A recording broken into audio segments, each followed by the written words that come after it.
9h, Thierry Dagiral.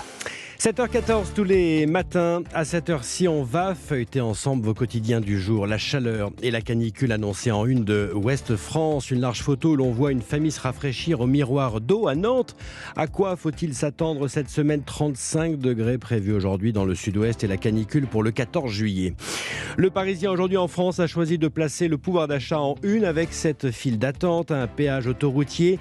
Pouvoir d'achat, le gouvernement demande aux autoroutes de baisser leurs tarifs. Le nouveau ministre des Transports, Clément Beaune, va réunir les concessionnaires autoroutiers et les inciter à faire un geste en direction des automobilistes. Des péages qui coûteront 2% plus cher en moyenne par rapport à l'an dernier. Interview du ministre à lire en page intérieure. Face au Covid, l'exécutif fait le pari de la responsabilité, titre de son côté le Figaro. Le gouvernement considère que la politique de restriction prolongée depuis le début de la pandémie n'est plus adaptée à la situation alors que les Français, eux, sont de plus en plus hostiles au retour des mesures. Libération met en une la motion de censure que la NUPES va défendre aujourd'hui contre le gouvernement gauche.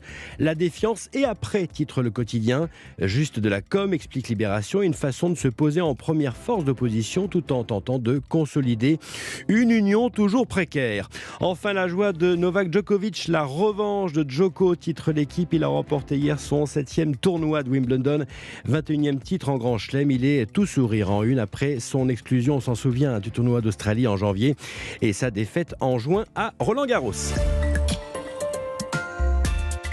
Allez, arrêtons-nous, page 14 de Libération ce matin. C'est un consortium international de journalistes d'investigation qui révèle cette information. C'est à lire également dans Le Monde. Entre 2014 et 2016, le président Macron, qui était alors ministre de l'économie, a œuvré pour la société Uber. C'est uniquement, vous savez, les VTC à l'époque, et cela dans le but de faire évoluer la réglementation en sa faveur. Le président s'appelait François Hollande. Il n'hésitait pas à montrer sa défiance envers Uber. Le consortium s'appuie sur 124 000 documents datés de 2013 à 2017 où l'on constate que le jeune ministre de Bercy aurait même été jusqu'à passer un deal secret avec Uber pour faire en sorte que la France travaille pour Uber. On se souvient des manifestations en France des chauffeurs de taxi contre la concurrence des VTC. Malgré cela, le lobbyiste d'Uber en Europe écrit à ses équipes: la France nous aime après tout. Meeting méga top avec Emmanuel Macron, beaucoup de boulot à venir, mais on va danser.